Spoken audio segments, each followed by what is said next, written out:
But like I said, Jason Mendoza, My Rental Superstore.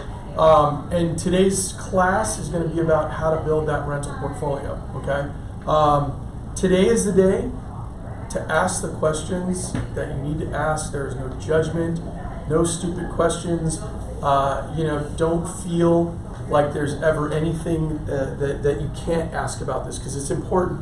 It's important to know the things that you don't know. And I don't know everything about everything. I tell my guys all the time, contrary to popular belief, I don't know everything about everything. I just know what I know. And what do I know? Well, I have 36 rental doors at this point. I've built that over about a 12-year period.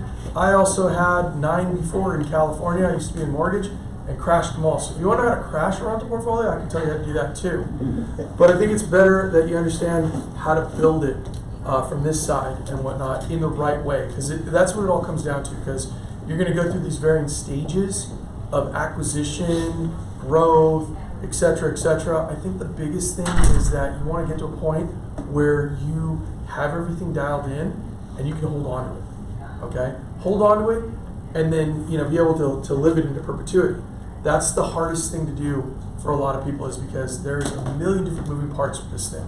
And it's not rocket science, but the thing is that you get into positions where you're going to have to make some tough decisions, and you got to figure out what's the right way to go with it. Okay, so that's what we're going to talk about. All right, anybody have any questions to start it out? And I absolutely love having questions and whatnot, because if you got any interesting scenarios, I will break them down for you and see what we can do. Yeah? Anything? Okay, cool. All right, well, let's start at square one. All right, a lot of different questions that we need to ask ourselves in square one. What am I looking for? Ultimately, when you start at your rental portfolio and whatnot, you may be thinking that you are going to be just buying some rental homes, okay? That could change. That could change into, I'm going to buy some commercial buildings someday. It could change into, I'm going to be looking for open land. I'm going to be looking for storage units. It is going to change over time. Do not be afraid to change it out, okay? I will tell you in the beginning, start small, okay? Try to figure out a location that's close enough for you to manage, okay? If you can be close enough to touch it and whatnot, you're going to give yourself a much higher probability for success than if you try to go and buy some great deal in Oklahoma or something like that right off the bat. Down the road, great opportunity for you to do something like that. But right now, in the beginning, try to figure out a location that's close enough for you so you can get there. If something breaks and it's 30 minutes away, 15 minutes away, whatever, on the first one, I would say try to do that. Now, that's not always going to hold, but think about that, okay? When you also talk about that in the location, what location are you looking at? Now, let's just focus on Maricopa County for right now, right? Roughly. Are you going to be looking at Scottsdale, Gilbert, Chandler, Phoenix, Glendale, etc., etc., etc.? Try to focus in on where do I think I'm gonna do all right in. All right. How am I gonna find it? Well, you guys are realtors. Look on the MLS. Maybe. Are there a lot of other ways to find that potentially? Yeah, there's a ton of other ways. MLS is probably not even the best way to find it. Okay, but it is a way to find it. There are deals out there. Okay, so we'll talk a little bit about that. How are you going to pay for it? Okay, this one I love, because ultimately, in terms of buying investment property, for the most part, how much percent do you think you need to have down to do it? 20%. 20%? 25. 25, yeah, multifamily, commercial, 30%, right? All right, what if I told you there's ways to buy it with zero down?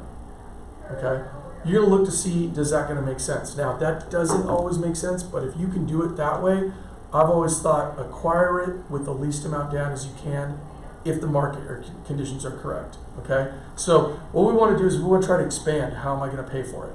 All right, how am I gonna get outside that box to figure that out? All right, do I need a loan? Can I potentially go cash, right? If I've got, I don't know, some money set aside under the mattress, if I'm getting an inheritance or something like that, then maybe I've got that money coming up so that maybe I don't need a loan. But for the most part, most of the times you're going to build it, and I would advise you, try to construct it with loans. Even if you buy cash, see if we can pull that money out after a while, all right? And we'll talk a little bit more about that down the road. What's my strategy? Every strategy is different. No strategy is completely right. All right, and then also pivot on your strategy. I think it's really important as you're doing this.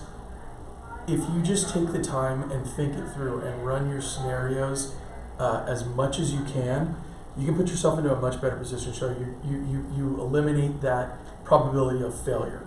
Okay.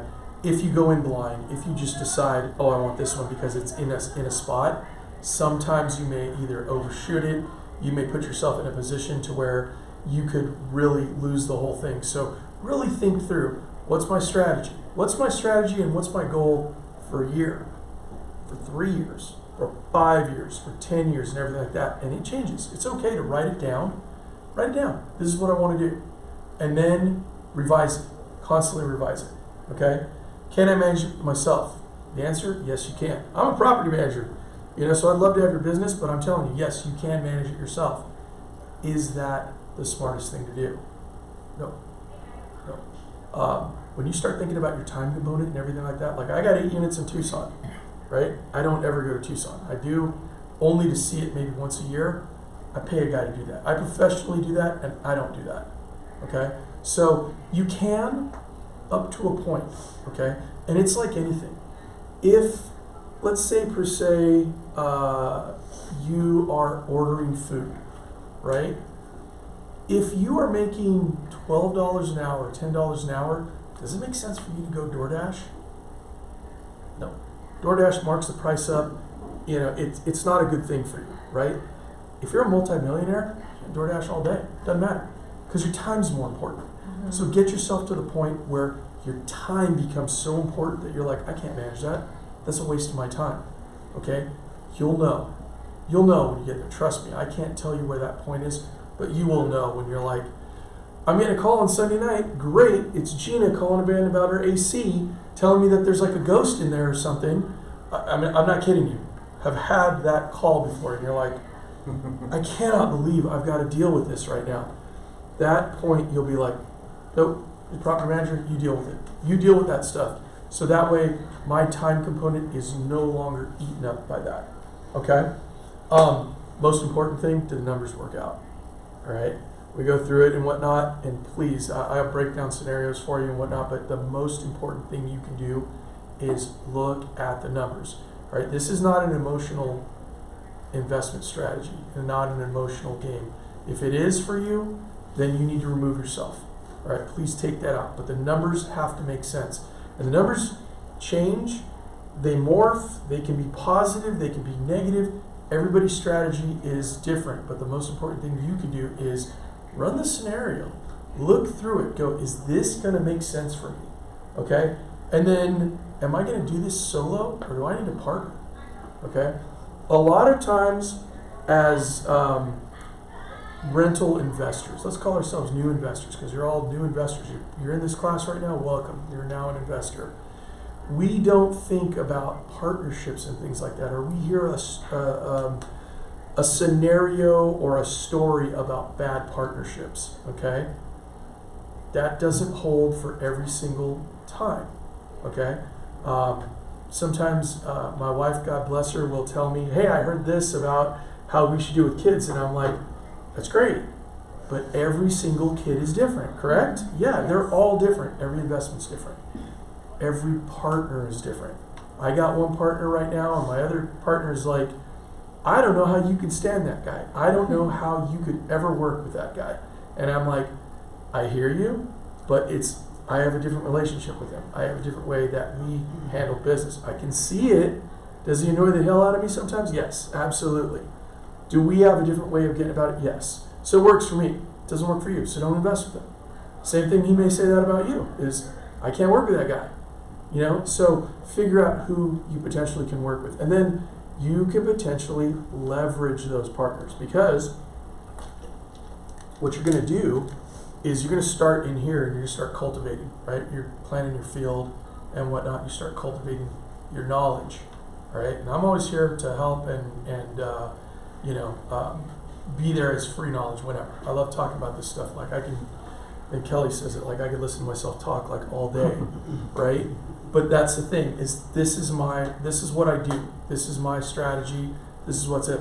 Run your strategy by me. I'll tell you, hey, yeah, I think this, I think that.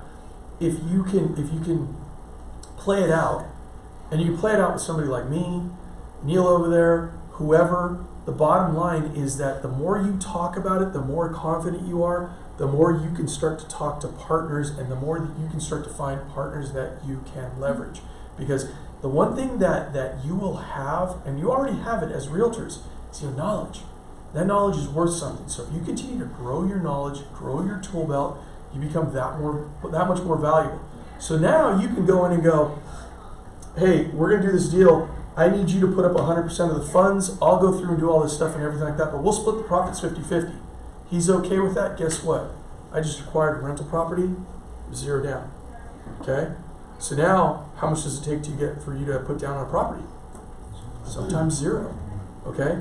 You've got to think it through. You've got to work through all these things, and you've got to keep your mind open to all the scenarios and all the possibilities that are out there. I think that's the biggest key in doing this that I didn't realize. Like, I didn't have money growing up.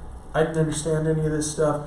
And that's why when I first started acquiring properties in California, I was in the loan business, right? Does anybody know what was going on what type of loans were going on between 2000-ish and about 2007 when it all crashed? 0 down. 0 down. First and seconds, yeah. Negative AM loans. Anybody heard of a 1% down mortgage? No? Listen, ladies in the back. We used to sell 1% mortgages back in California. I was in California back in the early 2000s, believe it or not. 1%, right? But they were neg-am. That means that the amortization was taking you negative. Every month, you were paying less than what your principal should have been. And the bank was okay with that because the principal was going up on what you owed. So your payment should have been $2,100. They're going, nah, we'll let you pay $17 and we'll just tack $400 on the back end. And that's why the market crashed, because it just was not sustainable. There was this whole belief that the equity was going to go up forever, right? And it was until it wasn't. And as soon as it wasn't, boom, the whole thing dropped out. Okay? So from that standpoint, you look at things, whatever you see today may not be this way tomorrow. So as you build your rental portfolio, you'll start to diversify, change things up, get yourself in a position to where you're like, I have this, I have this, I have this. This may be more risk, this is more stable, and you just position it as that. So that way, just like a bundle of stocks, an ETF, a mutual fund who takes thousands of stocks, puts it together and gives you little fractions and goes, okay, so you're going to invest in that. You can really look at your properties could potentially be like that, where you have blue chips, middle of the road, and high yield stocks that are a little more risky. Don't take the risk first. Wait until you get down the road a little bit. Okay? All right. So, real simple. What type of rentals am I looking for? What type of properties am I looking for? All right, SFR, single family, condo, right? Townhouse, small multifamily. Small multifamily, think of, if anybody tells you small multifamily, that really is 4 units or less. Does anybody know why that is? FHA loan on it? You can get an FHA loan on it. Yeah, absolutely. You can get a conventional loan on it. You can get residential financing on it, okay? So once I go above that, I still could be small multifamily, but what I really am is now multifamily, and now I need a commercial loan to get that, okay? So small multifamily is generally 2 to 4 units, okay? Those are great because still residential financing. Has anybody gotten a commercial loan before? It's a pain in the ass. It is difficult. It's doable, but the amount of paperwork and everything that goes into it is tough. Down the road, not such a big deal because now you've earned your stripes on this and whatnot. So if you can start with these smaller ones, and if you can get a conventional loan on it, get the bank to pay for it, this is the best way.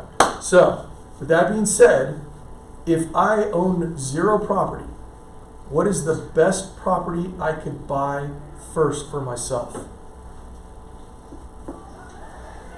A 4-plex. Girl.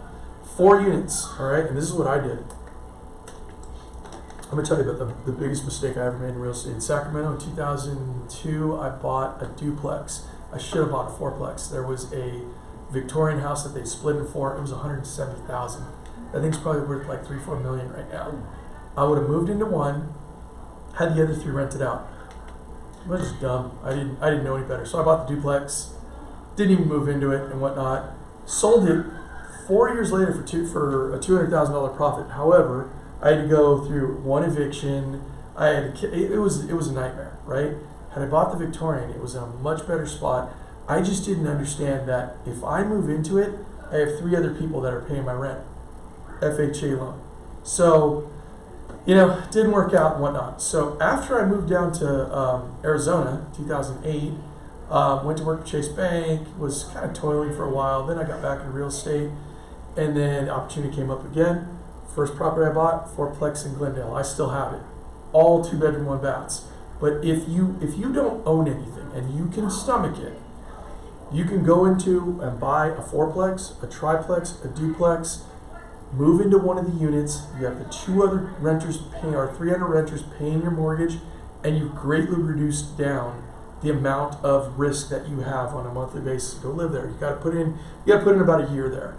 Okay, then you move out. Go buy yourself a duplex. Move into it. It's not so bad. What's that? 2 years. No, it's 1 year. 1 year? 1 year. That's not so. That's It's not bad at all.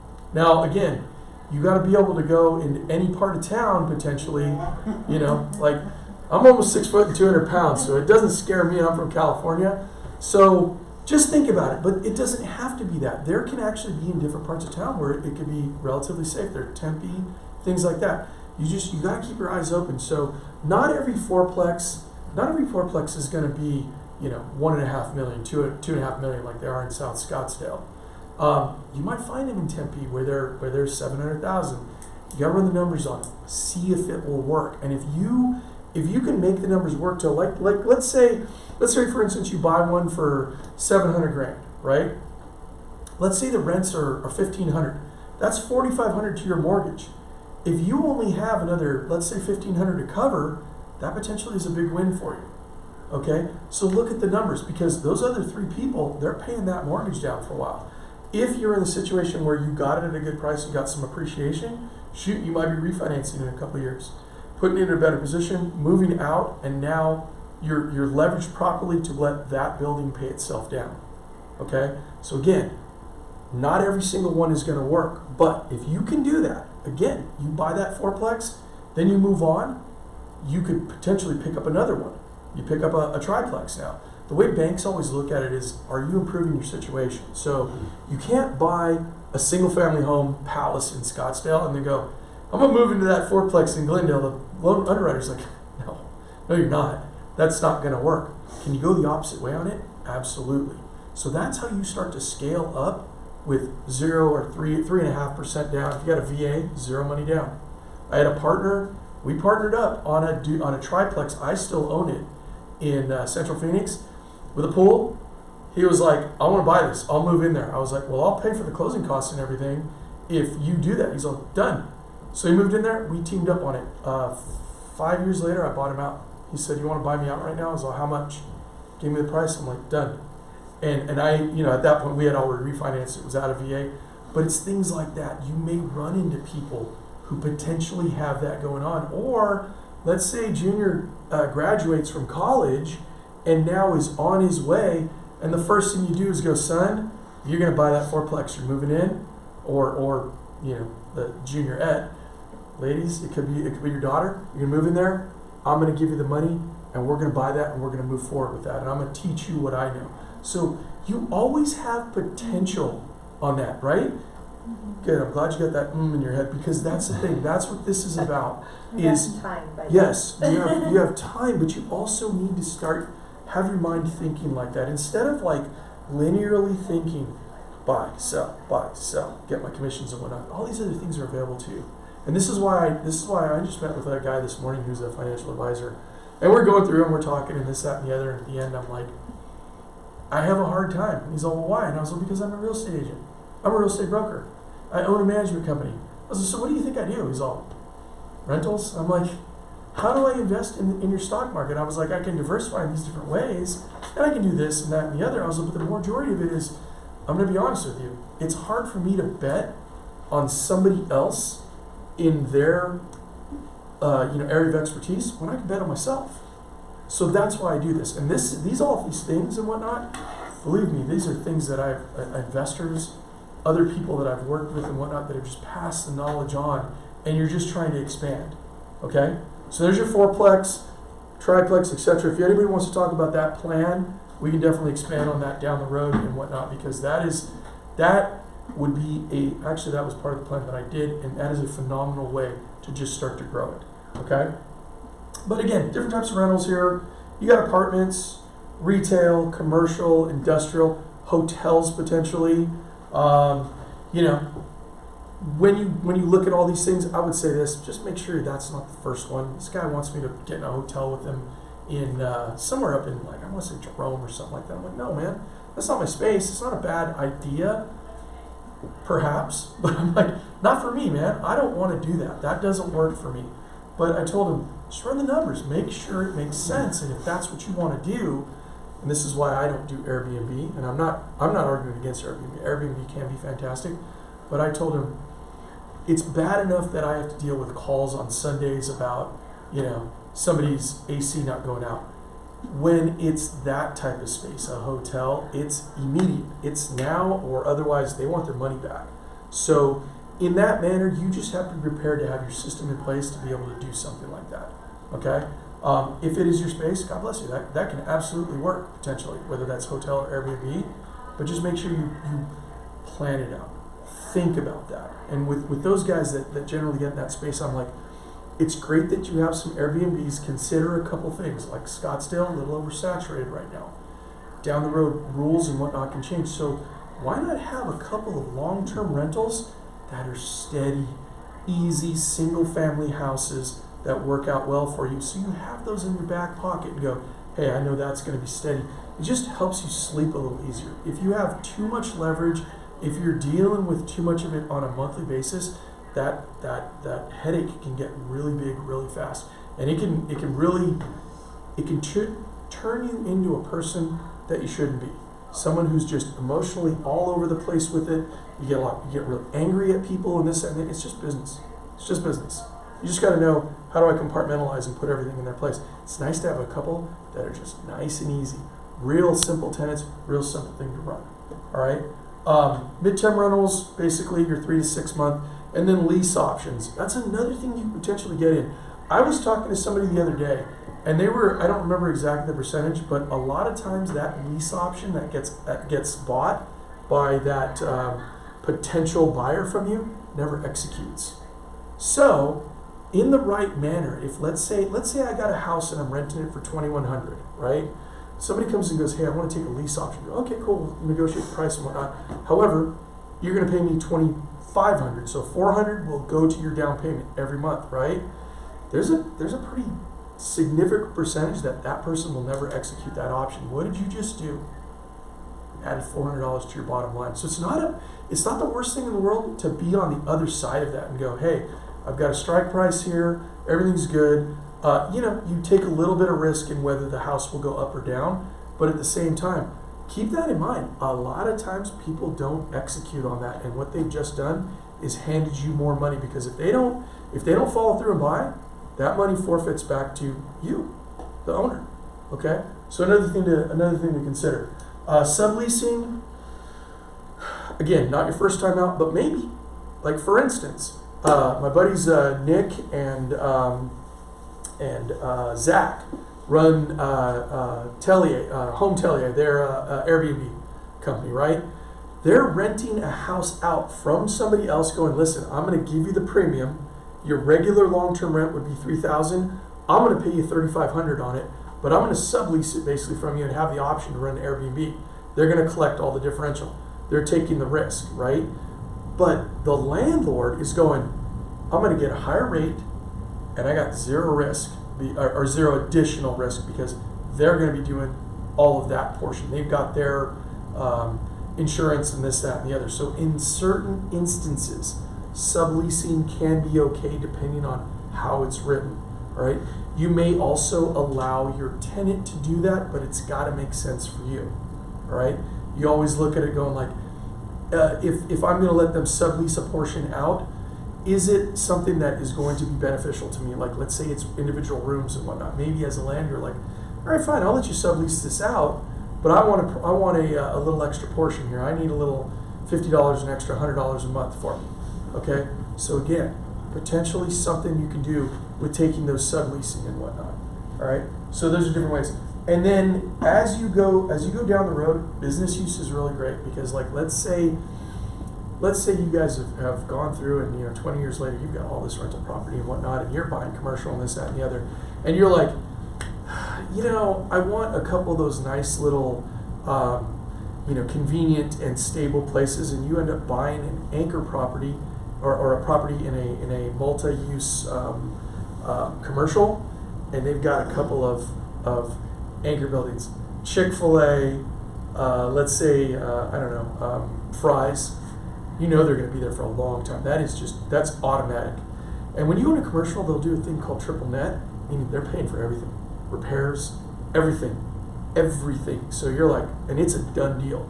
So those are things that down the road, as those opportunities come in, it's just like, man, if I can get myself to that space, I've now made myself completely, not completely, but insulated for it. And that really helps. So again, different property types to always consider down the road and whatnot. Okay? All right. What location? I used to teach a different class in here, and I would put the location, and I put the United States up there, and that's totally fine. Totally fine to buy anywhere in the U.S. For our purposes today, let's just start with Arizona, all right? One of you guys can take over the U.S. someday, but right now, let's just start with Arizona. You got your Phoenix, you got your Tucson, you got your Yuma as your major ones and whatnot, all these other places. Consider this, guys. I've always stayed in the Phoenix metro area, except for my 8 units down in Tucson, because I think of it like this. Down the road, if I buy someplace in a place in Ajo, anywhere know where Ajo is? Yeah. Who's going to rent there? Are jobs going to continue to be there? In the greater Phoenix area, it's fairly certain that we're always going to have a job market we're going to be able to sustain. Do I know if there's going to be people in Ajo? I mean, there's ghost towns out there all over Arizona. So when I get offered something like Arizona City or Ajo or something, or Gila Bend, I'm going, is that really a good market? Is that going to work for me? So consider that as you are looking at this. Flagstaff. Oh yeah, Flagstaff's going to be great, right? But am I going to put myself in a position where is the industry going to be there 5 years from now? Is it going, am I going to have extremely hard times filling vacancies? If that answer is yes, that may not be where I want to be. Okay, so let's really consider our locations. For the most part, if you're here in Phoenix, try to stay here for now. Then go beyond. If you get a screaming deal in Tucson, I got a great property manager down there for you. If you got a screaming deal in Yuma, I got a great property manager for you. But really try to keep your eyeballs here for now and go, okay, if I don't have to go all over the United States, let me look at what's in my backyard for now. But keep your ear to the ground. Because if you start hearing about great stuff in Wisconsin, Tennessee, a lot of people seem to be going there, then maybe go out there and look. But I would say go out there and look, interview a property manager, interview a real estate agent, and then if you can, interview a real estate attorney. Let me tell you why. Because their laws are different from ours. The good thing about here is you guys have an Arizona real estate license. You're connected with my home group. You've got tons of resources for Arizona law. You go out there and you see this stuff, find out what's good there and what's bad. Again, I'm from California, so I can tell you, I don't ever want to have rentals in California again. Never again. It's a nightmare. Because unlike here, I can kick somebody out in 30 days. Like that. Don't pay me rent. Here's your notice. I'll have my attorney go to court. You're out. It's that simple. California, that first rental I was telling you, 8 months I had one lady staying there. 8 months, no rent. Couldn't do anything about it.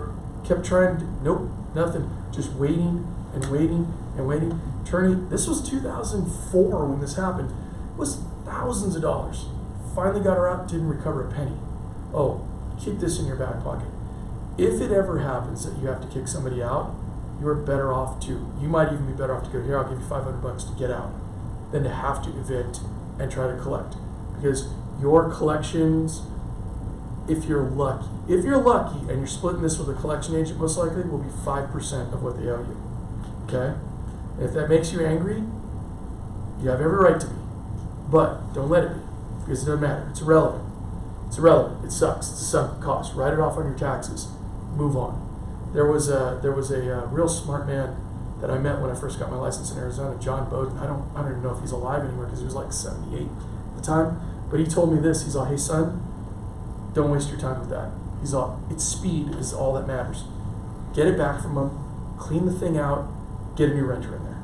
That's all that matters. He's all, you can waste your time chasing these people down because you're not going to get anything.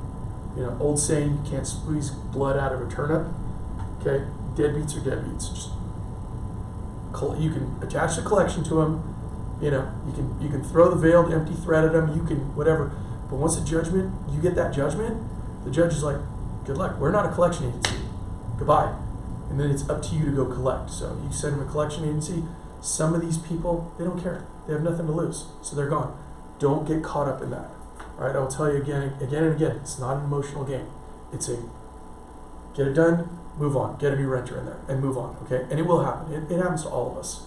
All right, but you just move on and move forward. Okay, so find our location. Find out what's good. Now, a couple things. In the location, so let's just, again, back to Phoenix metro area. All right, you're probably equity-wise and whatnot, what are the best cities that you probably can say will go up in value in the greater Phoenix area over time? Apache Junction. Scottsdale? Yeah. Apache Junction, PV, Anthem, yeah, maybe Anthem. Yeah, Anthem's probably a good bet because of TSMC. Chandler, right? All right. The question is where are you going to get the best rents for the value? It's most likely not going to be any of them. Like you may get the highest rent, but your acquisition cost is high. So you're actually probably going to get your best cash on cash return. Glendale, South Phoenix, West Phoenix, things like that. Balance it, okay? What am I playing for? Am I playing for appreciation or am I playing for cash flow? Okay? So you have to think about this as you're strategizing, going, if I'm going to buy something and I'm pretty sure, or I think at the time that I want to go long and I want to hold it for a long time, then if I can get a place in Glendale, and it may not appreciate equity-wise as high as the Scottsdale one's going to go, but let's say I'm percentage-wise making 30 or 40% more on a monthly basis on my return, that may be more important to me. So for instance, let's say I got the place in Scottsdale and it rents for $2,500. And I got the place in Glendale and it rents for $1,800, all right? About a $700 difference. But my cost in Glendale, say it only cost me about $1,200 to rent that place out, right? I got about a $600 spread there. But in Scottsdale, it cost me $2,200, so I only have $300 here. $600 versus $300. I'm making more money over here on a monthly basis, right? I might actually be putting out a lot less money to acquire it too on purchase price. So you've got to take that all into consideration. Where am I actually making my monthly money? You know, my cash flow on that. Again, that may not be what you're looking for, but generally speaking, that's kind of how we do it. Is what's that cash flow going to be? What's that return going to be? And so, where am I going to buy when that is considered? I will tell you, for the most part, I got a lot of stuff in Glendale. I got it in South Phoenix. I got it in Central Phoenix and whatnot. Because for me, my model is cash on cash return. Okay, I want to have that monthly cash flow because that monthly cash flow takes care of a lot. So, for instance, if I got 36 doors and I have 2 vacant right now, that hurts because every dollar hurts. But that's a lot easier to absorb than I have 2 doors and one of them's vacant. All right. Also, on those doors and whatnot, generally speaking, the majority of them are in multifamily, right? So what I have is I have rents across the board in this like $1,000 to $1,500 range, right? So what happens when AI starts to take away jobs and whatnot? Well, what happens is people start losing their jobs. They have to leave their place and whatnot. Also, you have people that go, well, do I really want to pay $3,500 a month? Or would it be easier for me to rent at $2,500, right? Do I really want to pay $25 or can I afford, would $18 be a better idea for me? They start shifting down. Guess who stays there? that those 2-bedroom, 1 baths, that usually stays in that area. And I'm not suggesting you do that, at least not from the start, but when you have 3-bedroom, 2-bath houses and you look at that medium rent range, and all of you have access to that, Armless will send it to you, there's a lot of ways to find it. If you can stay closer to that medium or on that bottom half, but you have a good, decent product, that's gonna stay rented. The higher ones won't always stay rented. It may take longer times to fill up. So keep that in mind. Again, there's nothing wrong with having these. These can be very good for you. But as you go on through time, think about putting your blend in there. Think about starting to reduce your risk, okay? If you don't do this every day, day in and day out, you want to try to mitigate your risk a little bit and go, okay, I got a little bit of this, blend it all together, all right? So keep that in consideration, and that goes back a bit to location. You may get a screaming deal in, just outside of Bullhead City. There might be a reason why, okay? Maybe it's $35,000 for the door, 2-bedroom, 1 bath. You're like, that's awesome. I'm gonna pay cash for it. Who's gonna rent it? Okay, who is going to rent it? So you have to think in those terms. All right. How am I gonna find it? All right. So MLS, Zillow, we already know. You've got your Facebook Marketplace. Believe it or not, I found some deals off there. Now, Facebook Marketplace is akin to going out and panning for gold. There is a lot of garbage there. All right, but that doesn't mean that you don't sift through garbage a little bit. Every now and again, go through there, see what's going on. Generally speaking, those are going to be people that are thinking it's cheaper for me to sell it without a realtor. All right. Other times, it's just someone who's trying to get rid of it. There are two things you can find there. One, you might find yourself a deal in representation as a realtor. Secondly, you may find somebody who's just like, I'm desperate. I need to get rid of this. It may be a situation whereby they have something that it can't qualify for conventional financing. So they're just like throwing it out there, hoping someone will grab it. That's an amazing opportunity to go in and go, you know what, I see you got $150,000 here. Let me tell you something. Roof's falling apart, this, that, and the other, blah, blah, blah. I can't get financing on this. So I'll tell you what I'll do. I will give you $100,000 for it, but this is how I'm going to do it. I'm going to give you $80,000 up front. No, I'm sorry. Let me do this a different way. I'm going to give you $20,000 right now. You're going to carry $80,000 for me for X amount of time. Let's say you're going to do it quick. Let's say you're going to do it in 6 months. You carry it for me for 6 months with this $80,000, and then I'm going to go and get the financing for it at the 80 and pay you out. Either you find a partner, you find a bank because you go in and you fix it up, and now it's financeable, right? So it's a different way to strategize and look at it. And again, people off the Facebook Marketplace, they're going to potentially be willing to deal with you because they may be out of options. Okay, so keep your mind open to it. OfferUp's the same thing. Google searches, you might want to search FSBO and whatnot. Just search FSBO on it, Phoenix area. You might find people that just randomly post in different places and whatnot. Again, in this type of scenario, when you are going out, how am I going to find it?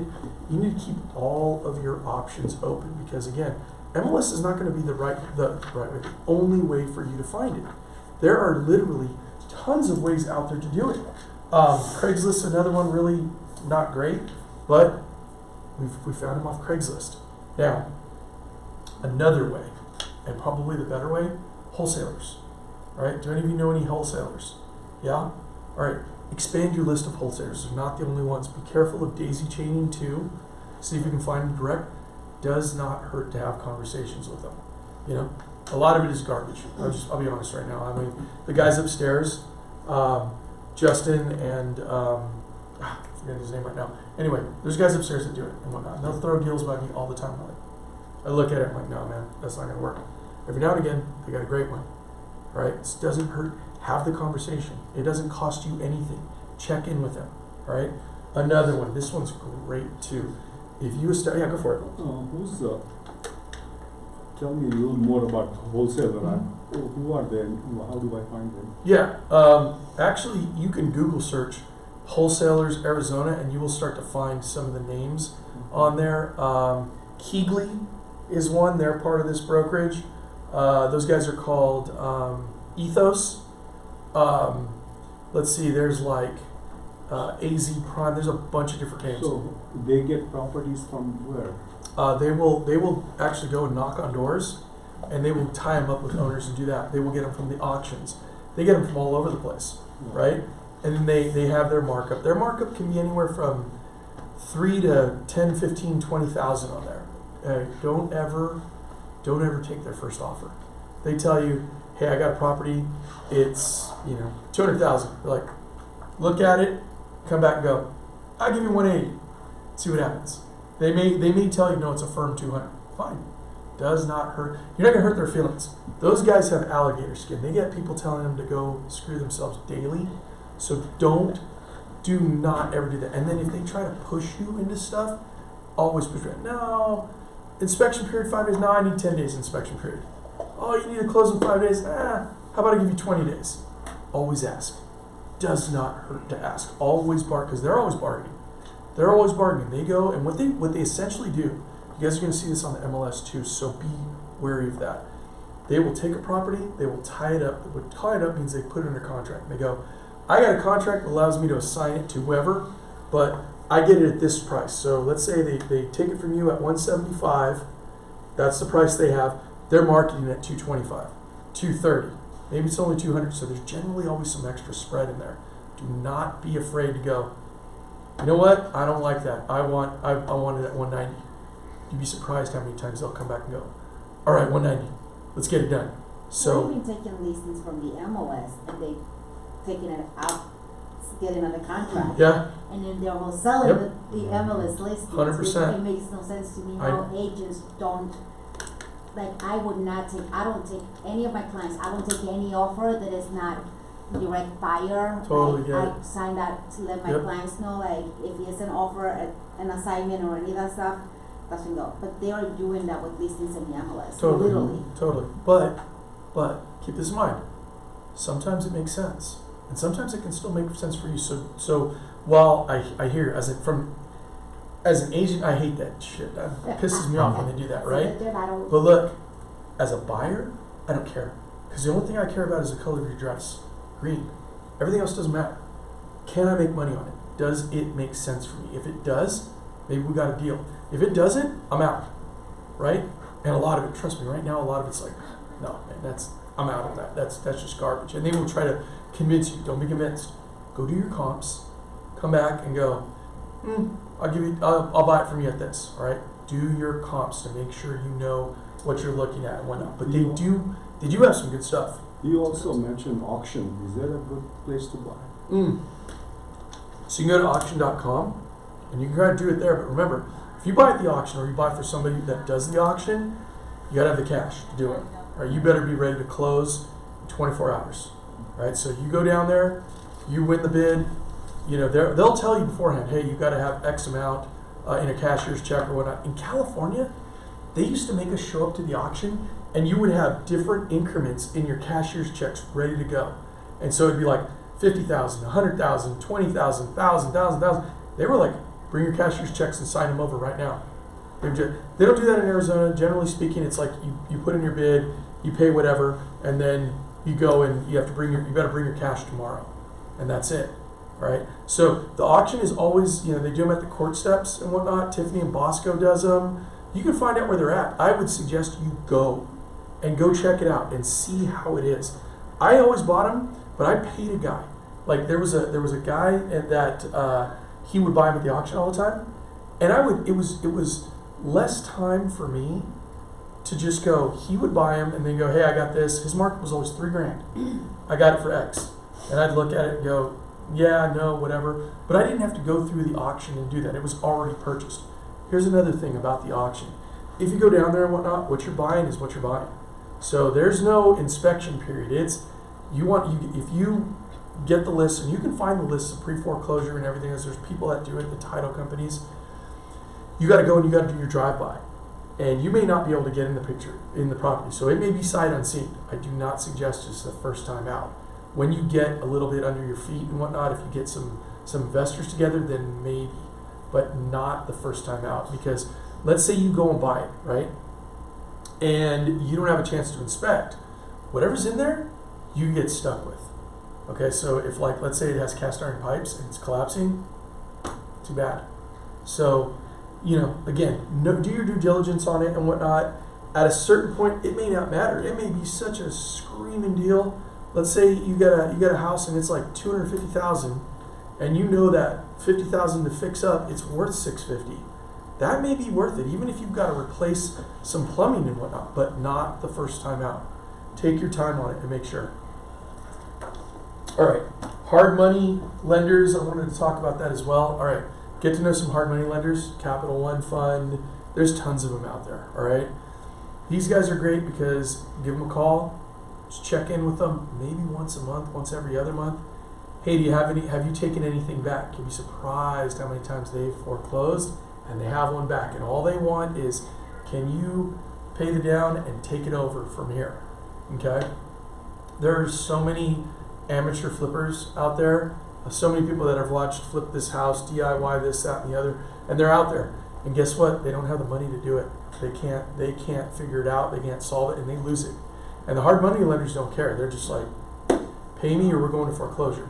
Or they'll take it back off their hands and they'll have it potentially for some of their other investors. These guys have long lists of people, but they also have it's not that they don't have loyalty. It's just they're sellers, and they're like, I don't want to have this property on my books, so I want it out of here.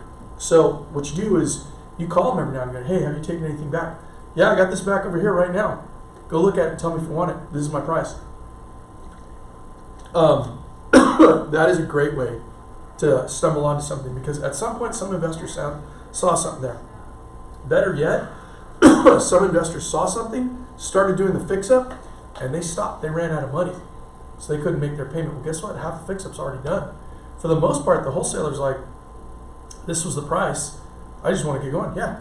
So in a situation like that, that actually sounds really appealing.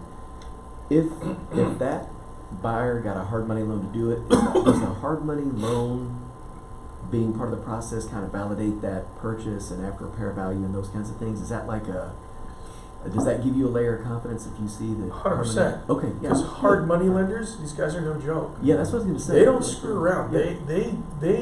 These guys are they're smart. They, for the most part, don't do appraisals. They just go out there and go, I'll give you this on it. Because in their mind, they're going, if the property, you're telling me you're buying the property for $250, there's already an assumption that you're getting a deal on it, right? Because if you weren't getting a deal on it, you would go conventional and do it like that. But in this manner, I'm getting a deal on it, so that value is generally there, and they generally know what the value is. So they know there's inherent equity in there. They're sitting there going, well, this asset is worth more there, so I'm willing to lend you this on it. So if a hard money lender is willing to lend a certain amount on it, you can almost guarantee that property is worth it. Yeah. Almost can guarantee it, because those guys aren't in the business of losing money. Right. They don't screw around. They're just like, hey, it's this and this. I need you to get it done. Well, yeah. You were saying too that if a amateur fix and flipper, and I'm not a fix and flipper at all, so I'm not even an amateur. But if an amateur got in there and kind of got tangled up, if you were able to take it and it had hard money on it, that you're connect through a hard money lender to get that loan. I just thought that might be validation. That's totally. Because again, the hard money lender isn't going to sell the place. He's not going to go fix it up and put it on the market. In some instances, he might, but for the most part, that's not their job. They're like, can I get it to somebody else and just keep doing what I do, which is collect fees and collect payments. They want to make their 12 to 18% on the thing. If they can do that, that's their model. Okay, so those are some ones. Let's see, MHG Facebook group. Look through. Are you guys all connected in there? Please go through there. Do not be afraid to ask questions there. Keep an eye on it. See if there's possibilities there. Top producers. If you guys don't know any of the top producers of the brokerage, you should get to know them. They end up with lots of deals and a lot of things going on. So definitely always something that can come up. It's about having the conversations, right place, right time. Okay. You might want to go to the banks if you can start any kind of relationship with the banks. Asset managers are the guys you want to know. They're the ones that are in charge of, as they take properties back, distributing them out. Okay, so that's always a possibility there. And if you can get yourself ahead of it, whereby you can know some asset managers that maybe have some people that are in trouble before it gets foreclosed, there's a possibility to buy them out ahead of time. Okay. Short sales are another way. They're here, there. Foreclosures are up. Nationally, foreclosures are up. So short sales are another way to take it down. Attorneys, need some attorneys. Divorce attorneys are great. Probate attorneys, great to know, man, because a lot of times the kids get the property, it's paid off, they just want to get rid of it. So if you're there, you have the speed of being there first and foremost. You get there, you make your offer, you can end up with getting something like that. Okay, and then mortgage lenders as well. Mortgage lenders is a great way to find it because they also have investors that are going to them, and sometimes the investors like to partner up. Okay, so all these different ways are ways to find a property outside the MLS. Okay, keep that on mind. All right, where do I get the money? All right, that's the important thing. All right, because ultimately, if we don't have money, we can't really buy anything. I mean, we can maneuver our first purchases with no money down, but how am I gonna find and source the money? All right. Well, obviously we got cash and conventional loans and VAs and FHAs and hard money. Does anybody know what a DSCR loan is? DSCR loan is like a hybrid loan. It's not exactly a hard money loan, but it's like a light document loan that they can put together for you. It'll generally have a higher rate. A lot of times it'll have a prepay penalty and whatnot. It's not always the greatest loan in the world, but it can work. Okay, if the numbers work for you, sometimes, and you gotta operate with some sort of speed. Sometimes you can go DSCR. Now, I will tell you a couple of tips as far as being a realtor. You have an opportunity to write off a lot of stuff. All right, you got to make a decision though. If you write everything off, then your income gets into a bracket to where you can't qualify for loans. Okay, so you want to put yourself in a position to where you're like, have a tax guy that can kind of guide you through this. Have a mortgage lender that can help you through this as well, going like, listen, you need to make X amount of income in net income next year, so that way you can still qualify for this stuff. DSCR is going to take most of that out, but what it'll do is if you don't have all those things together, rate starts creeping up a little bit. So you want to start to build yourself into a position to where you're like, hey, I got my credit continuing to get bigger. Every time I get a conventional loan and or any loan, and I can get it on my credit report and I start paying for 6 months, my credit starts to increase month after month after month because it shows that positive payments and whatnot. Okay, so those are really good ways to acquire. But here, what are the more unconventional ways? Well, seller financing, right? Seller financing ain't gonna work all the time, but it can be done. And it is a possibility if you bring it up. Now, is that going to happen on the MLS through another agent? Probably not. Is that going to potentially happen with somebody who's selling at FSBO or on Craigslist or something like that? Yeah, always a question to ask. If somebody's willing to finance it, seller financing, that's huge. Because then you can ask for them to take that portion and just make it more easier for you. Okay? So yeah, go I for was it. going to ask you, how do you sell that to potential, seller, and then how do you structure it contract-wise? Yeah, so you sell it to them in this way: is nobody else is willing to buy your property right now.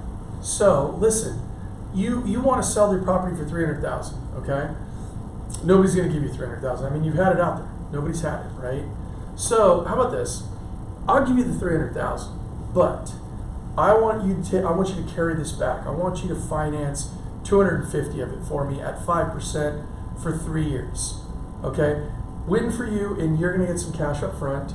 You'll get monthly payments, and then I'll refinance you out. All right, or you keep sitting on the market and getting nothing. Now they may come and go, well, I don't want 5%, I want 6%. I don't know. If the numbers work for you, maybe you do it. Okay, but you got to give them a solution to do that. Then what you're going to do is you're going to try to structure the financing through a note and whatnot. In this manner, you might want to talk to like your mortgage lender or somebody like that in how do you structure a note. Like the terms and whatnot aren't that hard to put together. Like, for instance, I want a 30-year term, a 30-year amortized term with a payoff in 5 years, which means I'm going to pay the 30-year payment, but in 5 years I either need to refinance or I need to pay it off or whatnot. It gives you time to take that loan from the seller, go find a better loan, and move it into place. Maybe the prices go up, and now you sell it, at a higher price, and you made your mark. okay? But a lot of times in that manner it's gonna work best when the seller has not been able to sell their property, okay? Or the cash offers they're getting are $80,000 below, and they're just not, they're not what they want to get. So, if the terms can potentially work out from that, then it works for you. Now, again, in seller financing, ultimately, interest rate and whatnot, you want the lowest interest rate you can possibly get, right? You also want the lowest amount you can get, with the caveat, if financing the debt is too much to do on a monthly basis, then maybe you want to put a little down to like make it a little bit more palatable. All right? Meaning, if you're at $3,000 in a monthly payment because you got 100% financing, but yet you're $1,000 negative every month, maybe it's time to put a little bit down, because $1,000 negative in a month, and then you have vacancies and things like that. That's gonna hit your bottom line really quick. Okay? So really be careful with something like that. So structure it in that manner. Try to come across in that. Ultimately, a lot of times with seller financing, they're desperate. They're desperate, and or they want to just move this on, and so they're willing to do something like that. Okay? So keep that in mind for seller finances. Does that answer it? Yeah. Roughly? Okay. Great. Other ways to fund it: partners, joint ventures. All right, these are great ways to do it. All right, so talking about partners and whatnot, couple things. Always make sure the partner you're working with is somebody that you can work with their personality. All right, if they are a hothead and they're all over the board, you need to be able to control it, because they're your partner. It's like anything. It's like marrying somebody. You need to make sure, can you work with their personality? All right. Number 2, establish the ground rules from the beginning. All right. You're putting in the 100% financing. I'm doing all the work. That's our deal. If you're putting in half, I'm putting in half, what are you doing? What am I doing? How is this going to work? As an agent, you always retain your commission. All right. When we go to sell it, I'm going to represent us. Maybe it's not 3% to me, but maybe I still get 1% for doing the deal. All right. So you kind of work that out. Try to look at that from partners. When you don't have a lot of money to start, look for partners. Leverage that money out. All right, you have the 100,000. I got 25. This is how it's going to work. Well, I'm putting 100. You're putting in 20. Yeah, but I know how to do the deal. Okay, do not discount your knowledge. As an agent and everything like that, that is worth a lot. It is one of those things where over time I learned the hard way, going like, man, I'm 50-50 with somebody, and yet I'm doing all the work. So potentially there should be something like that. In certain instances it may work. In other instances it absolutely doesn't. You're like, this is BS, man. I got to do this, and this, and you're doing nothing, and I'm splitting. No. There's some component of knowledge here that works. As you increase your knowledge, as you do more and more, you become more valuable. So your ask goes up. Like you go from, hey, I'm 50-50 doing all this because I need that, or you're funding 100, I'm doing all the work, we're splitting the profit. You may not even be getting 50%, but you're earning your way there. After a while, you're like, you want to partner up with me? All right, listen, man, this is how it is. You put up the money, we're going 80-20, and it's 80 me, 20 you. And that still gets you a good amount on your money. And if you don't like it, I got this guy over there to do this. So you'll know when you get to that point. But it's always a sliding scale and whatnot. As your knowledge grows, your value grows, your ask and demand of what I'm worth and what I'm earning has to go up. It's only fair. That's how you earn your way to where you are now the expert in this. It becomes easy. Like when you go into one of these deals, and the first time you go in, you might be losing sleep and whatnot, going like, man, this is a little hairy. I mean, this could go wrong, this could go wrong, this could go wrong, this could go wrong. Down the road, you've done enough of them, you're like, maybe it has a cracked foundation, maybe it's just, I don't care. Like, I'll navigate through all this stuff, because now you know how to navigate through all of it. The fear is gone. And as that fear is gone, you have more of an ask that you can ask for doing all this, okay? We talked about lease adoption. Investors was part of partners. Gifts sometimes. Okay, here's another one. Sometimes, let's say you're getting a gift from your parents and whatnot. Put it to work. A gift from your friends and whatnot. Or let's say you need to fund a deal. A gift from your cousin Jason. I mean, they're literally, millions of people that become your cousins, and that can be a gift to finance it as you're going down. Keep that one in mind. That may come up at some point. Yeah. What's your opinion on subject to? Subject to is okay. In this manner, in this market, subject to sale, that could work because you How need do you to have that. navigate that through the? What's that? How do you navigate that? Like if you're, like for instance, we are agents, Mm-hmm. so it's not the most correct. It isn't. It isn't. Like honestly, as long as you disclose everything. Number one, on all your deals, disclose that you hold a real estate license in the state of Arizona. Okay, you disclose that up front.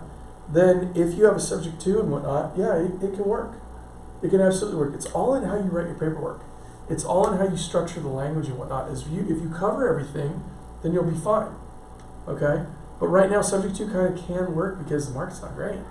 So you may need to subject to in order to buy time in order to get it done. Does that make sense? Yeah? Doesn't make you happy, but it is what it Well, is. I Yeah. got one deal like that. A subject to? Yeah. Subject to their sailing or what? Yeah, so basically they stopped paying the mortgage. I'm getting the house, Okay? and the original owner passed away. And Ooh, you got some moving parts there. so Okay? the loan will stay in her name. And it's at 2.5. So I'm paying $1,200 in the west side. That's So great. It's gonna be $2,200 a month, the lease, and then I'm gonna lease it back to them.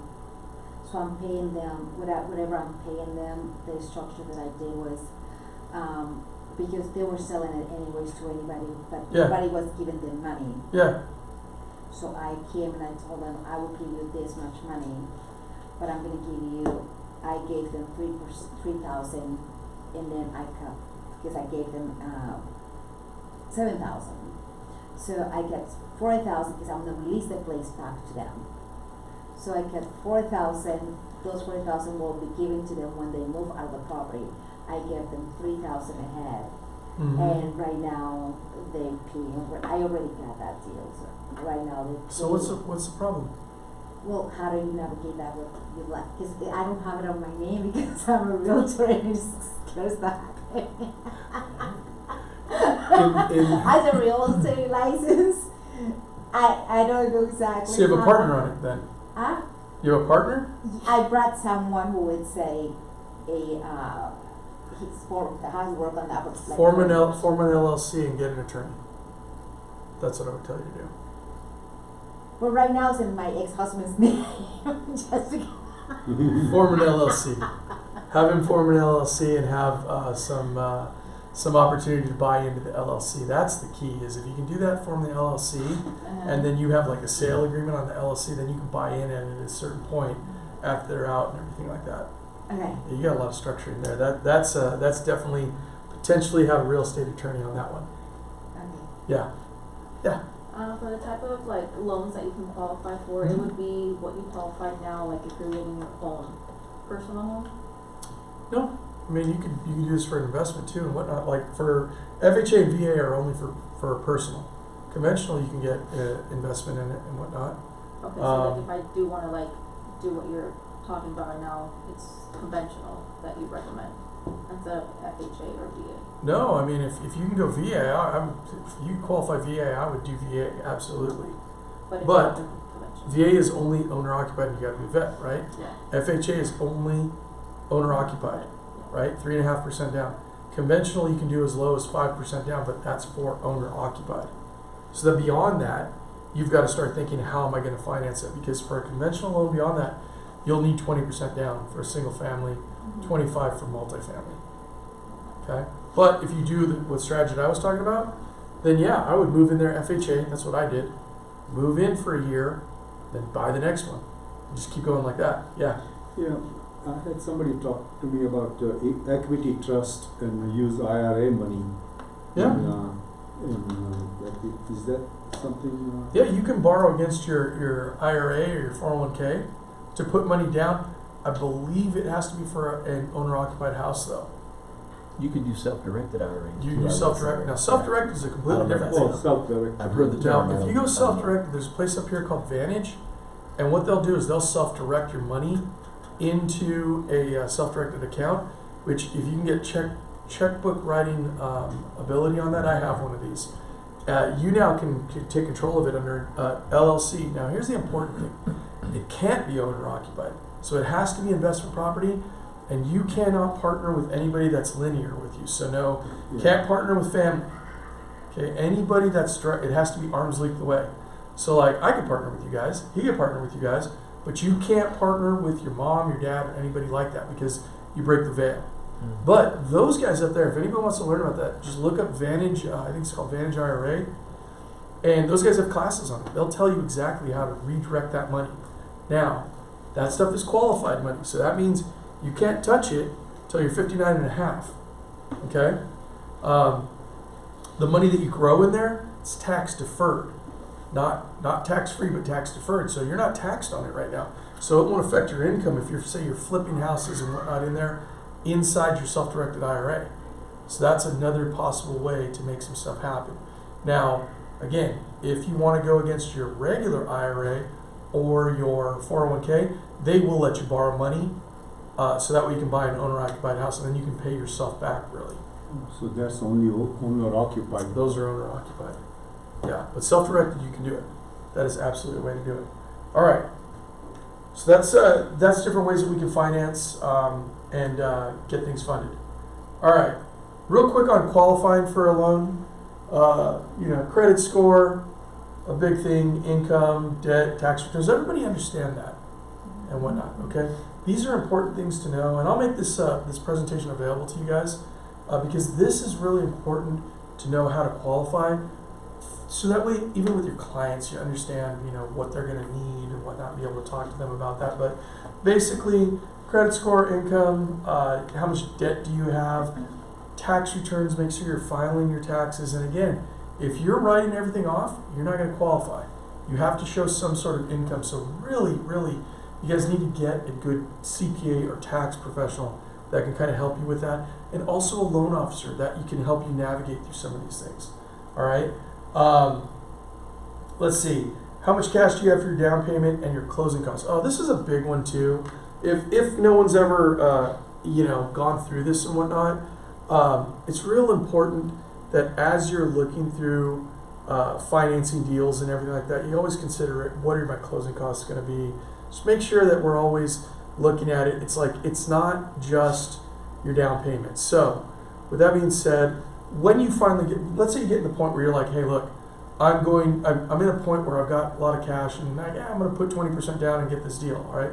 They're going to look at it like, not only let's say you're buying a $300,000 investment, they're going to go, we want our $60,000, that's 20% down, but then you also have to have your closing costs in there, which, whatever that may be, 10, 15, 20. They're also going to go, potentially we want 6 months of reserves payment on there. So now I've got to have, let's say the payment's $2,000 a month. I got have an extra $12,000 in the bank for reserves. Okay, so reserves are always something that you have to consider when you're applying for a loan as trying to get investment property because it's way different. For owner occupied, they're like, you need this and a little bit in there, maybe like 2 months reserve. When it goes investment, they're going to want you to have 6 months reserves in there to demonstrate that you will be able to handle the property. Okay, so when you get to that, hey, I'm buying 20% down, I'm using the bank's money, that's what they're going to be looking for in order for you to qualify for those loans. Okay, let's see, commissions and bonuses. Let's see, collections. Yeah, collections are a big no-no on there. Credit cards. So when you're qualifying for your loans, you want your credit card balances to be 33% or less of your total balance. So if I have a $1,000 balance, I want to owe $333 or less. That's how you actually get your credit to start moving up. All right. If we owe 75 or maxed out credit cards, that's a little bit of a ding every month. Okay. That's how that qualification works on that. Rental income. This is really important too. As you go down, let's say you're really starting to get into it, right? And you're using rental income to offset properties and whatnot. here's what's really important. Remember, every time you get a loan and they look at your rental income, they're going to give you 75% of that value. All right, what does that mean? What that means is if I have a property that I'm renting for $1,000 a month, they're only crediting me $750 towards my income. If my mortgage is $800, I'm $50 underwater, according to the underwriter. Okay, that becomes important as you get bigger and you're growing your portfolio, or you're going to buy something and they're projecting out, they're only giving you 75% of that as a qualification. Okay, that's a real important thing that a lot of people don't get told in the beginning. So I want to make sure you guys know that it's rental income, 75% of whatever it is. Okay, they will also take into consideration your rental expenses. All right, so as those rental expenses go on there, those can potentially be things that affect your applying for a loan. Building depreciation is a thing that actually goes positive with it. Okay, so does anybody know what the depreciation schedule is for residential? It's like 27 years, 27 and a half years. What that means is that that's a tax credit for you. Okay, building depreciation is a tax credit that you can use on your taxes. That will actually help you out. So I don't expect you to know all this stuff, guys, but just if some of these things stick in the back of your mind, building depreciation really helps with getting there. Repairs, vacancy are all things that will go into filing these taxes. So listen, again, real important, you have your tax returns and everything lined up, because look, you don't want to be in position to where you're constantly having to look for partners and this, that, and the other. In the beginning, makes a lot of sense. Down the road, as you start taking them down and you take them down by yourself, you're getting 100% of that. So you want to be able to position yourself. So it's a whole long-term game. All right, let's keep that all in mind. There are a lot of things to keep in position. These are other things too that they're going to ask for when you're applying for this loan. So it's having all your paperwork in line. All right, keep good, accurate records of the repairs, and also insurance declaration pages. So look, every time you close a transaction, I don't know what you do with your files and whatnot, but you should have individual files. Every property, keep everything in there. Have a file for it, because what is the biggest pain in the ass is when you start trying to apply for a loan and the underwriter goes, well, I want this, I want this, I want this, and then you gotta go find it. You're like, oh man, where is this at? If you do that, trust me guys, learn from my mistakes. Keep your paperwork in a PDF files or whatever somewhere, back them up in a second place, Google Drive, whatever, and that way, when they ask you, you're like, here, here, here, here, here. Physically, you don't have to do the, keep your closing statements too. It's very important. You can always go back to title and get it, but it's real nice when you can go, I paid this and I sold it for that, and have all those in one place. So I don't know what they use. What do you guys use here for transaction coordination now? Is it No, not transaction desk, but when you actually for broker review. Because I use paperless pipeline. Yeah, whatever that is. Everybody's changing it. It may be there, but there's no guarantee you're going to stay at this brokerage. So have your own personal files that you have backup copies and whatnot. Okay, I hope you stay here forever, but stuff happens. Keep your own personal stuff. Yes, ma'am. How much reserves do they need, or do they like to have? They usually want you to have 6 months of payments, PITI. So keep that in mind. Now, those reserves they can be anything. They can be, sometimes they'll take a 401k, they'll take a stock account for it, they'll take whatever you may have. Get your assets together, work with your loan officer, ask him, what reserves can I use? What will work for me? Okay? All right. Strategize, like we talked before. That's what this is about. Plan it all out. Plan it all out. All right. Do you have any of you guys play sports? Yeah. Have you ever have a coach tell you visualize? Visualize yourself getting to the plate, hitting the home run. You know, visualize yourself seeing the volleyball, spiking it down, whatever it may be. Visualize it. See it. Write it down. Go through it. Play out a scenario. It costs you nothing to write it down. Figure out what are my costs going to look like. Now, again, I would behoove you to strategize and talk to some people that have investment properties, some other realtors, myself, whoever. Can you walk through scenario with me? Absolutely. Because it doesn't hurt to walk through the scenario. And even if you look dumb in doing it, don't worry. Who cares? It costs you nothing. And that's the important thing is strategize, think about it, and plan it out. Okay? Now, property management, right? Like I said, you can manage one property. It's easy for you to do. All right?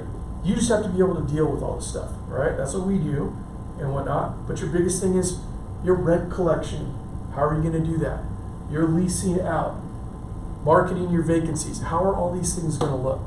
All right, think about it. Just think about it. Go pick out some property and just think about it. Go, okay, I got a condo here. Where would I market? How would I do it? How would I go about it? That stuff's all easy. You guys are realtors. Put on the MLS. Well, Rental Beast now, which not good from what I hear. But does anybody know that Rental Beast has now taken over the MLS for rentals? Yeah, a lot of bugs in there. I'm sure they'll work it out. Right now it kind of sucks, but I'm sure they'll get it back together. Think about when you do have a rental and whatnot. Okay, so you got to rent it out.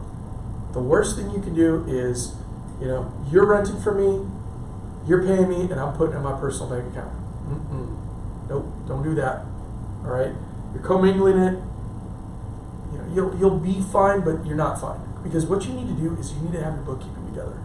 Okay, so imagine this. This is what we do in property management. We keep all your bookkeeping. Your bookkeeping is huge because guess what happens? When you want to go to refinance, give me all your financials. And you're like, well, I wrote them down here. Here's my bank account. It's like, we need to see this. We need to see your rent roll, all this other stuff. So you need to look into and do some exploration to how's that going to look. I don't care if you use QuickBooks on it, whatever. Use something to keep your financials and whatnot. So that way you can make your life easy. Okay?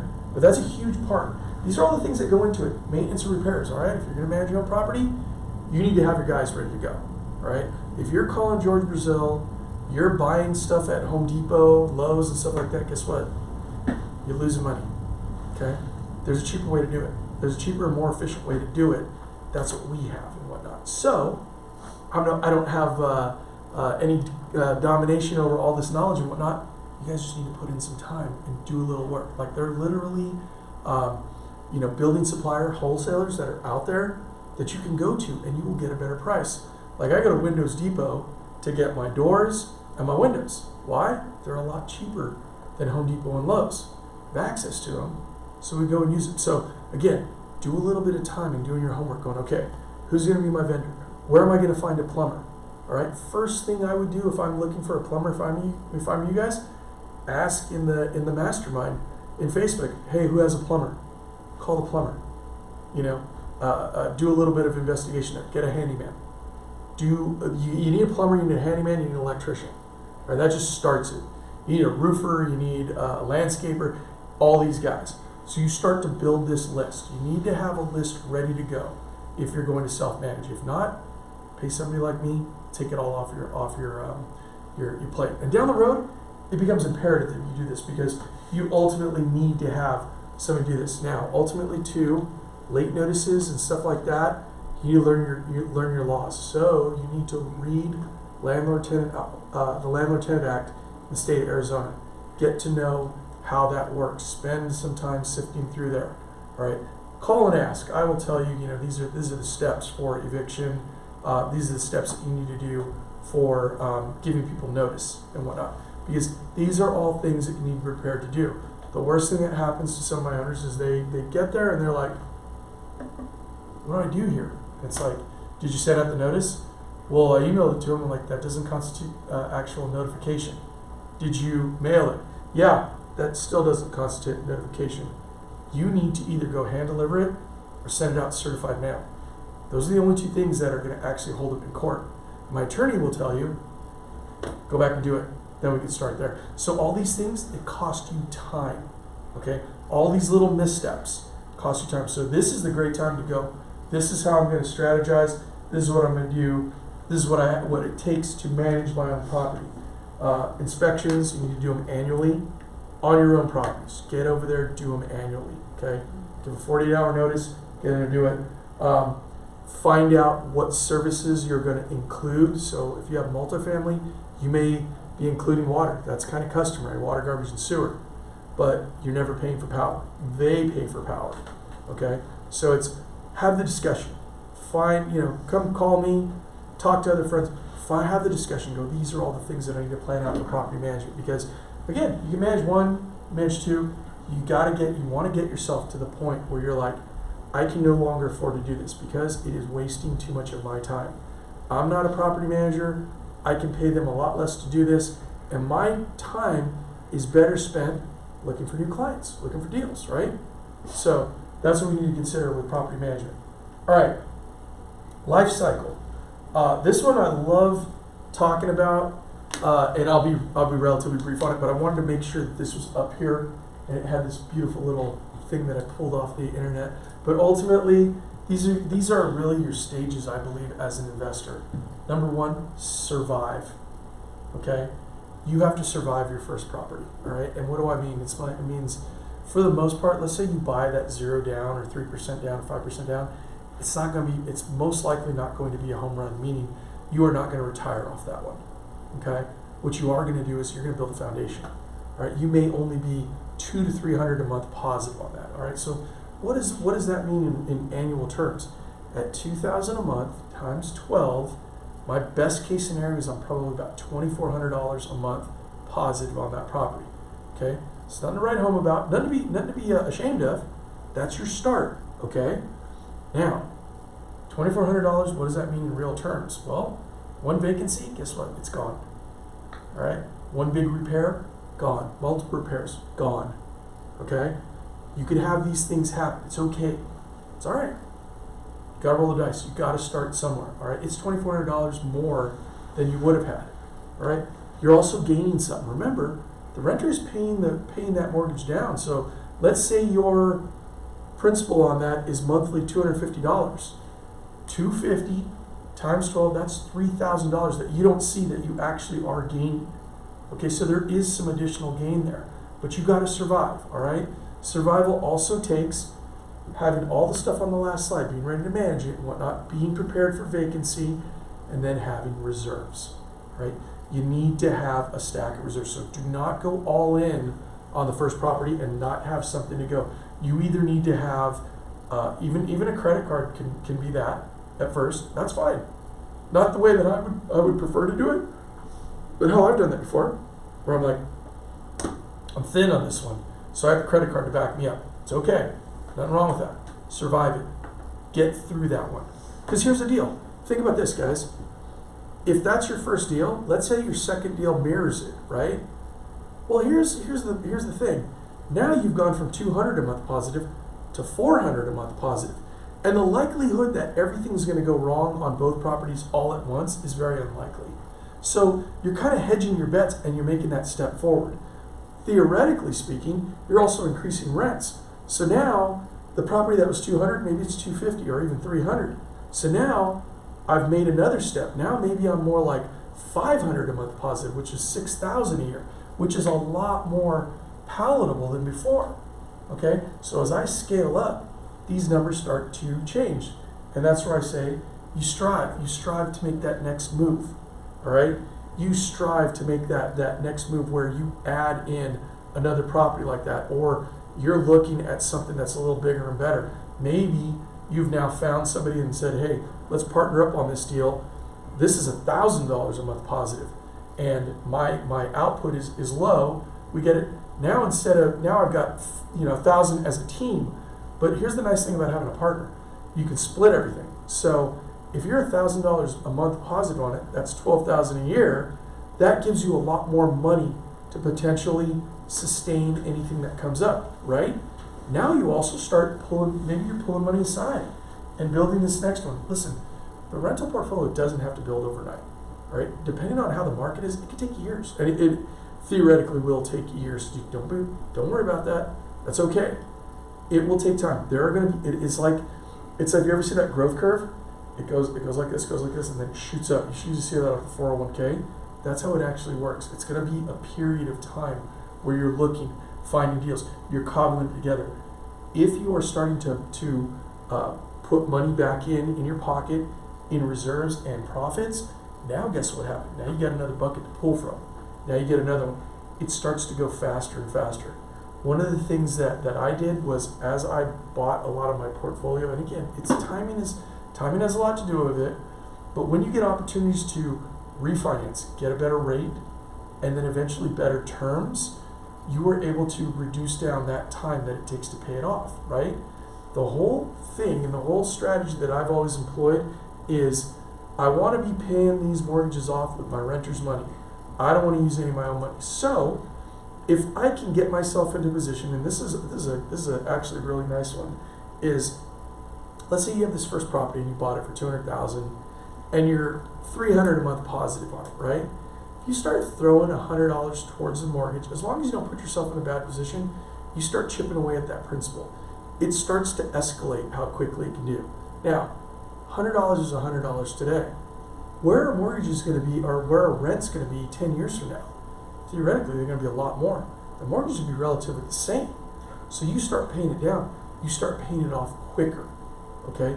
You blend the strategy to do that. Then you also go in and you go, let's say 3 years in, you refinance it from a 30-year term to a 15-year term.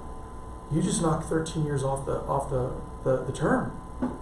You just put yourself in a much better, you just accelerated it.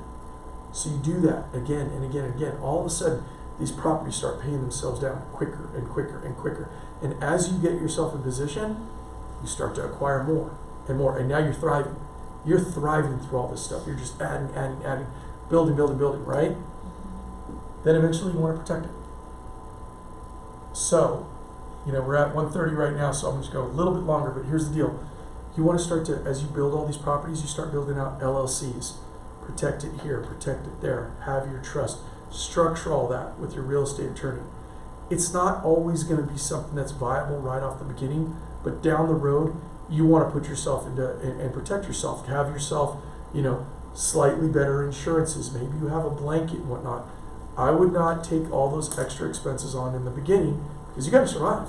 You cannot make it there if you can't get through the first couple of years, the first couple of houses and whatnot. So build. Get there as you get there. What I say, crawl before you can walk before you can run. Do it in increments and get there. But then once you get to that protection stage, you want to be able to go, listen, it's not all just fourplexes, or it's not all just single family homes. Maybe it's a blend of everything. You start to blend it together where you have these different things where you can hedge your bets and whatnot. That's how you want to get there. And it will take some time. Yeah. Would you suggest doing an LLC for each property? Absolutely. I would do one for every single property. And then have your own bank accounts. Don't cross the money and whatnot, because that will keep your veil and whatnot. Is it doable in the beginning? Yeah, it actually is doable in the beginning, but the problem becomes is in doing refinancing and everything else, and pulling them out, taking them in and everything like that.